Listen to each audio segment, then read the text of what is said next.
Avec le gel qui va bien en coulisses, avec les changements de bonnettes pour les micros les uns les autres, vous reprenez place ici même. On essaye, vous l'avez bien compris, de conserver des distances beaucoup plus grandes que celles que nous avons d'habitude, ce qui explique d'ailleurs la mise en place de ce plateau. C'est un exercice contraint, mais un exercice nécessaire auquel nous nous plions, mais ça nous permet de vous parler avec pas forcément un masque sur le visage, tout en ayant conscience du côté indispensable de celui-ci pour chacun de nos déplacements et chacun de nos mouvements. Paul Carit nous a rejoint. On va parler politique RSE maintenant, et puis on va faire connaissance avec Patrick Durand, qui est à vos côtés et qui est le directeur de M2I Développement. M2I Life Science, c'est une entreprise qui s'illustre dans le domaine des green tech. Vous allez nous expliquer pourquoi dans quelques minutes. Et votre mise en avant vient compléter le coup de projecteur que nous avions donné à une imprimerie, figurez-vous, installée à Orthez ICN, qui a créé un centre d'impression et de distribution de livres à la demande en fonction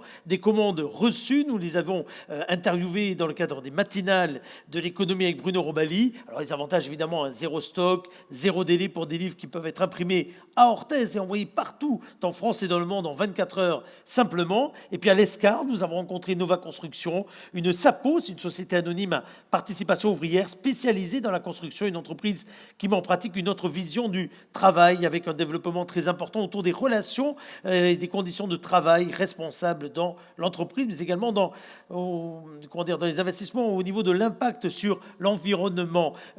La RSE, Paul Carit, la politique RSE dans une entreprise, c'est un élément que vous prenez en compte pour accepter ou pas de l'accompagner dorénavant lorsqu'une entreprise vient vous parler projet. Ça joue un rôle lorsqu'il s'agit de parler du soutien à un projet? Oui, bien évidemment. En fait, on a 3 niveaux de responsabilité par rapport à la RSE. C'est la RSE pour notre propre compte. Et on a été pionnier dans le développement de l'énergie avec Cap Énergie. On a beaucoup investi depuis de nombreuses années. Mais on travaille encore sur le sujet. On se donne des objectifs, on les pilote, on avance. En même temps, comme par rapport à votre question, effectivement, aujourd'hui, nous avons un rôle à jouer en termes de sensibilisation, de prise de conscience, mais aussi de faire mouvement vers une entreprise responsable, l'entreprise de demain. Donc là-dessus, on parle avec les chefs d'entreprise, avec nos clients, on se fixe là aussi des objectifs et nous, on commence à intégrer ça dans notre analyse, dans notre approche, justement dans l'accompagnement que nous pouvons avoir des acteurs économiques. Alors, vous avez à côté de vous quelqu'un qui est un très bon trait d'union, un très bon reflet d'ailleurs de l'engagement de votre banque. C'est-à-dire qu'on a évidemment l'enracinement dans le monde agricole, c'est votre ADN, et puis on a cette capacité à se tourner vers les nouveautés, vers l'innovation, comme d'ailleurs vous l'avez fait au travers des investissements dans le digital, mais pas simplement, au cours de ces dernières années. Parler green tech, on est bien dans l'avenir de l'agriculture dans lequel il faut investir. On est dans l'avenir de l'agriculture, et puis tout à l'heure aussi, on a vu le projet de méthanisation, mais je pense aussi on est surtout dans l'avenir du territoire. Ouais. Voilà, et ça, pour nous, c'est extrêmement important.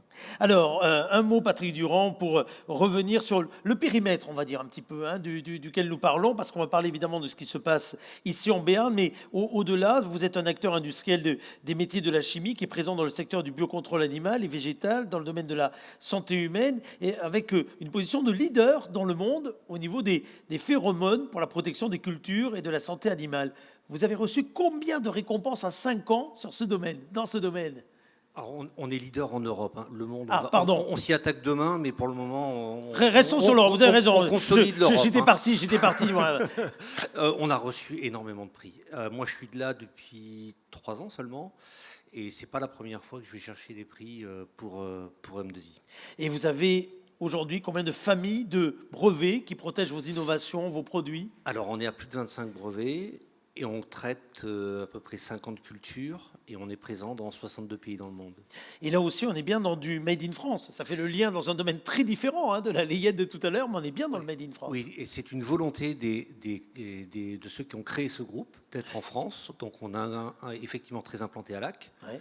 À Saint-Lin-de-Giraud, dans le Lot, et on a notre siège social à Paris. Sur le territoire de Lac, il y a une trentaine de personnes situées dans l'environnement de Chem Startup. Vous savez, cette plateforme technologique qui accueille les jeunes sociétés spécialisées notamment dans la chimie verte, mais également dans les nouveaux matériaux. Le fait d'être sur un site comme celui-ci, dans ce type d'environnement, à mi-chemin entre la pépinière et le trait d'union et les grands donneurs d'ordre, c'est une valeur ajoutée? Oui, on est très réactif, c'est évident. Je vais juste faire une petite parenthèse. Moi, parce que vous avez dit, on est à peu près une trentaine exact. Ouais. J'ai été embauché, moi, j'étais le 17e il y a 3 ans, et on est aujourd'hui 30. C'est-à-dire qu'on fait plus 13 en 3 ans, et nous avons cette croissance qui est très forte parce qu'il y a une demande sociétale des produits de biocontrôle, et donc on continue de grossir, et les années futures seront du même tonneau. Vous êtes aujourd'hui majoritairement des titulaires d'un doctorant, hein, je crois, chez vous. Oui, il y a beaucoup. Alors, les chercheurs sont doctorants, Ouais. et nous avons des techniciens, mais c'est une population qui est formée et fortement formée. Quand on vous demande finalement à quoi servent le travail, les innovations qui sont les vôtres, vous dites que ça sert à la fois ça sert la réindustrialisation du territoire ou ça sert également la transition agroécologique de celui-ci, ou les deux en général. Alors, c'est les deux. On a une chance incroyable. On fait des produits et un métier. Je ne connais pas une personne qui soit contre ce qu'on fait. On essaye de faire des produits propres, bio, pour remplacer des insecticides. Il n'y a pas mieux, quoi. Alors tout à l'heure, j'ai qualifié à tort le périmètre de leader au niveau mondial, mais cela Oui. dit, la croissance, ça se fait beaucoup à l'international. Oui, beaucoup, évidemment. Oui, tout à fait. On est, comme j'ai dit tout à l'heure, dans 62 pays. Et c'est là où vous allez continuer à investir demain pour le développement? Oui, bien sûr, bien sûr. Il y a énormément. Vous savez, on a 62 cultures. Quand vous vous attaquez à des cultures du riz, Ouais. évidemment, vous vous attaquez à un marché asiatique. Il y a pas d'autre. Il y a très peu de riz par ailleurs. Donc oui, on est très présent à l'étranger. Oui, tout à fait. Et dans tous les continents. Hein. Vous pourrez accompagner cette entreprise, comme d'autres hein, d'ailleurs à l'étranger. Paul Caride a également le Crédit Agricole Pyrénées-Gascogne hein, a un rôle à jouer. Je sais que vous étiez très attentif à tous ces projets à l'international. Oui, on est attentif à tout ce qui peut développer le territoire et l'audience du territoire. Après, l'avantage que nous avons, nous, c'est que nous sommes une banque autonome sur 3 départements, le Crédit Agricole de Pyrénées-Gascogne, mais on est adossé aussi à un grand groupe qui nous appartient, rappelons-le, puisque c'est contre-intuitif, mais Crédit Agricole SA est une filiale des caisses régionales. Et à l'intérieur de ça, on a tous les savoir-faire, justement, au niveau européen principalement, mais aussi au niveau mondial pour l'accompagnement des entreprises. Vous continuez à recruter Oui. chez vous? Oui, tout à fait. Où est-ce Oui. que vous allez chercher ces talents de demain, alors qui vous ferez confiance, même si vous êtes dans le domaine du contrôle? Ouais. C'est pas simple de recruter. Ça peut paraître assez paradoxal parce que, vu la situation, je pensais que ce serait plus aisé. On a un partenariat avec une école d'agronomie à Paris. Et on essaye de créer justement ces partenariats avec des écoles pour avoir des possibilités de recruter plus faciles.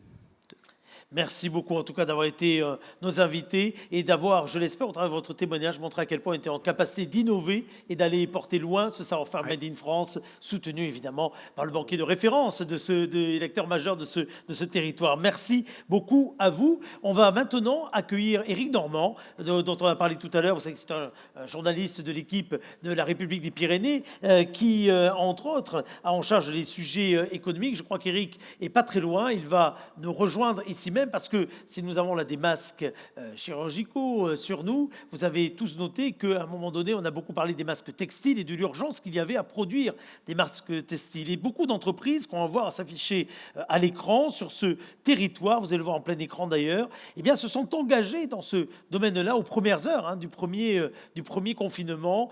C'était au mois de mars. Et avec Éric Normand, venez me rejoindre, mon cher Éric, on s'est posé la question, que sont devenues ces entreprises qui se sont mises à faire des masques en textile? De quelle façon ont-elles évolué? Ce sujet des masques, alors au début, merci de nous avoir rejoint Eric, au tout début, il faut bien le dire, peut-être maintenant encore, c'était un vrai feuilleton à rebondissement. Alors aujourd'hui, on a envie de savoir quelle était la conclusion de la saison 1 de ce feuilleton. Où vais-je trouver un masque en textile?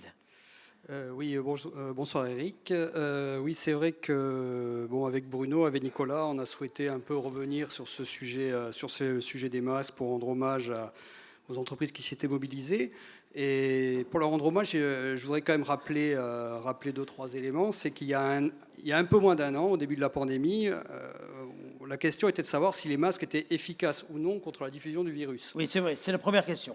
Et à l'époque, on avait entendu tout et son contraire, et il avait fallu quelques jours pour s'accorder sur les faits qu'il valait mieux en porter que ne rien avoir du tout. Et c'est à ce moment-là que les problèmes ont commencé. Eh oui. Alors des masques, personne n'en avait. On en a bien trouvé quelques vieux stocks sur les étagères de certaines entreprises ou établissements publics, mais ce n'était pas vraiment suffisant. Donc il y avait deux options, en commander ou en fabriquer. Pour en commander, donc surtout les masques chirurgicaux, il fallait se tourner vers l'étranger, Ouais. Notamment la Chine, puisqu'on avait il n'y avait plus une seule usine en France qui en fabriquait. Mais on se retrouvait alors en concurrence avec des commandes du monde entier, et les cartons de masques mettaient plusieurs semaines à arriver quand on ne se les faisait pas piquer sur le tarmac de l'aéroport ou coincés à la douane. Je crois que Bernard Uturi pourrait même en parler, quoi, vu que les masques de la région avaient eu du mal à arriver. Vous Donc, allez remuer le couteau dans la plaie. oui, non, Enfin, mais allez-y, continuez. Voilà, donc la solution à court terme, elle était plutôt locale. Soit le faire chez soi pour peu qu'on ait une surjeteuse dans une pièce. Bon, d'ailleurs, vous connaissez la différence entre une surjeteuse et une machine à coudre. Pas du tout. J'étais en train justement de vous regarder quand vous avez dit surjeteuse. Je me dis, mais de quoi parle-t-il? C'est quoi? Eh bien, la surjeteuse permet de réaliser des finitions plus précises et couper les fils et l'excédent de tissu, alors que les machines à coudre sont plus sommaires et moins précises. Très bien. Je vous remercie de cette précision qui vous honore. Vous le saviez, vous, avant? Non, j'ai vérifié, enfin j'ai révisé avant de venir. Je vous en félicite. Continuez, allez-y. Donc, autre option donc, pour se procurer des masques rapidement, c'était s'appuyer sur le tissu productif existant. Et c'est là que ça devient intéressant. Parce qu'en Béarn, on s'est quand même rappelé qu'il existait encore des entreprises de textile performantes et reconnues dans leur domaine. Alors, on parle souvent, nous, quand on parle d'économie, on parle de l'aéronautique, de la chimie, de l'agroalimentaire. Mais le Béarn et le textile, c'est aussi une vieille histoire. Alors certes, les entreprises sont désormais positionnées plutôt sur le haut de gamme et la filière n'emploie plus des milliers de personnes comme il y a 60 ans, mais elle a conservé un savoir-faire, une agilité et des outils de production.